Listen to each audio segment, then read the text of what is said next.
নমস্কাৰ বন্ধুসকল, welcome to my YouTube channel Assam career update. আজি পুনৰ আপোনালোকৰ বাবে বহুত ভাল খবৰ আহি গ'ল। দুটাকৈ বিভাগত নতুনকৈ চাকৰি মুকলি কৰিছে।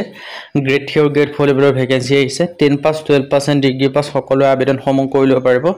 অসমৰ নতুন চাকৰি আহিছে। অসমৰ সকলোৰে চাকৰি আপোনালোকে আবেদনসমূহ কৰিব পাৰিব। কেনেদৰে আবেদনসমূহ কৰিব পাৰিব, কোনটো পদৰ ক্ষেত্ৰত কিমানকৈ এজ ক্ৰাইটেৰিয়া বিচাৰিছে, সিলেকশ্যন প্ৰচিডিউৰ কিমান বিচাৰিছে, অৰ্হতা কিমান লাগিব, কেনেদৰে আবেদনসমূহ কৰিব পাৰিব, এই সকলোখিনি কথা এই ভিডিঅ'ৰ যোগে জনোৱা হ'ব। সো ভিডিঅ'টো আপোনালোকে শেষলৈকে চাই থাকিব, তেতিয়া সকলোখিনি কথা গম পাব পাৰিব। দুটাকৈ বিভাগত ভেকেন্সিখিনি মুকলি কৰি দিছে। 10 পাছ 12 পাছ ডিগ্ৰী পাছ সকলোৰে বাবে। ইয়াত দেখিব পাইছে প্ৰথম যিটো বিভাগ হয় সেইটো হৈছে আপোনালোকৰ ইণ্ডিয়ান বেংকৰ ফালৰ পৰা মুকলি কৰিছে। ইণ্ডিয়ান বেংক এপ্ৰেণ্টিছৰ ৰিক্ৰুইটমেণ্ট আহিছে। ইয়াৰ ক্ষেত্ৰত 1500টাতকৈ অত্যাধিক ভেকেন্সি মুকলি কৰিছে আৰু ইয়াৰ ক্ষেত্ৰত আপোনালোকে অনলাইন যোগে আবেদনসমূহ কৰি ল'ব পাৰিব। সো যদি ইণ্টাৰেষ্টেড হয়, যদি ইলিজিবল হয়, আবেদনসমূহ যে কৰিম বুলি ভাবি আছে, তেন্তে ভেকেন্সিকেইটাৰ ক্ষেত্ৰত আবেদনসমূহ কৰি ল'ব পাৰিব। এটা সুযোগ, এটা সুবিধা আপোনালোকৰ বাবে আহিছে। সো সুযোগ আৰু সুবিধাটো আপোনালোকে গ্ৰহণ কৰিব পাৰে। ইণ্ডিয়ান বেংকত যি চাকৰি কৰিব বুলি ভাবি আছিলে, এইটো প্ৰথমটো বিভাগ হয়।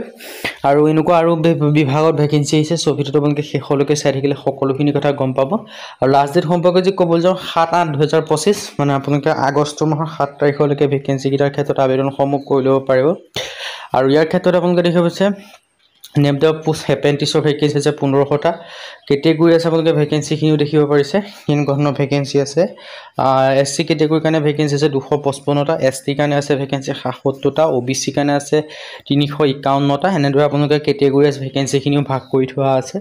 সো যদি ইণ্টাৰেষ্টেড হয়, ইলিজিবল হয়, আপোনালোকে আবেদনসমূহ কৰি ল'ব পাৰিব, যিটোৰ ক্ষেত্ৰত আপোনালোকে ইলিজিবল হয়। আৰু URৰ কাৰণে আছে 680টাকৈ ভেকেন্সি আপোনালোকে দেখিব পাইছে আনৰিজাৰ্ভ কেটেগৰীত। ইয়াত আপোনালোকে সকলো কেটেগৰী কেন্দ্ৰীয় আবেদনসমূহ কৰিব পাৰিব। বাকীখিনি ক্ষেত্ৰত আপোনালোকৰ কেটেগৰী ৱাইজত আপোনালোকে সিলেকশ্যনসমূহ লাভ কৰিব পাৰে। সো যদি আপোনালোকে ইণ্টাৰেষ্টেড হয়, যদি আপোনালোকে আবেদনসমূহ কৰিম বুলি ভাবি আছে, তেন্তে ভেকেন্সিকেইটাৰ ক্ষেত্ৰত আবেদনসমূহ কৰি ল'ব পাৰিব।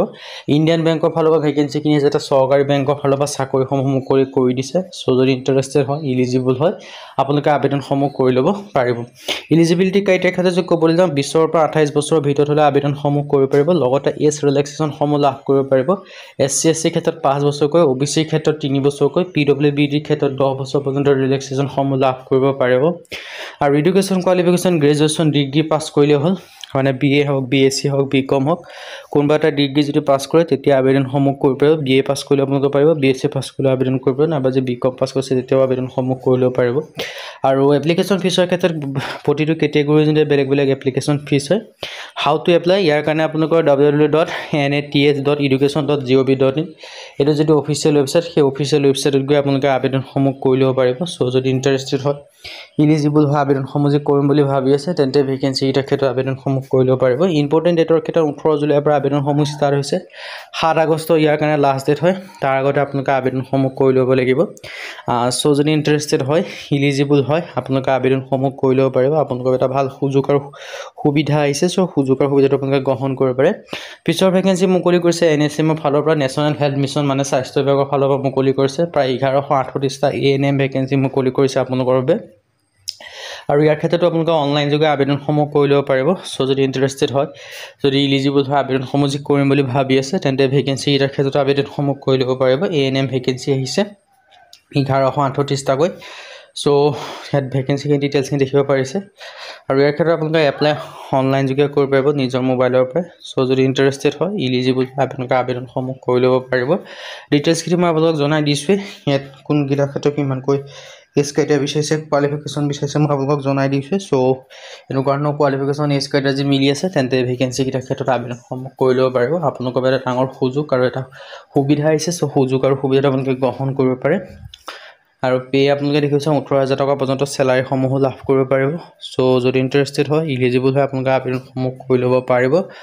আৰু হাউ টু এপ্লাই, ইয়াৰ কাৰণে nsm.assam.gov যিটো অফিচিয়েল ৱেবছাইট, তাৰ অফিচিয়েল ৱেবছাইটত গৈ আবেদনসমূহ কৰি ল'ব পাৰিব। আৰু আবেদনসমূহ লাষ্ট ডেট হৈছে 31 জুলাই, তাৰ আগতে আবেদনসমূহ কৰি ল'ব। আজি ভিডিঅ' মানে যদি ভিডিঅ' ভাল লাইক কৰিব পাৰে, লগৰ চেনেলটো ছাবস্ক্ৰাইব কৰি দিব পাৰে। এনেকুৱা ধৰণৰ ভিডিঅ'সমূহ প্ৰতিদিনে পাই থাকিব। আজিলৈ বাই, পুনৰ ভিডিঅ'ত লগ পাম।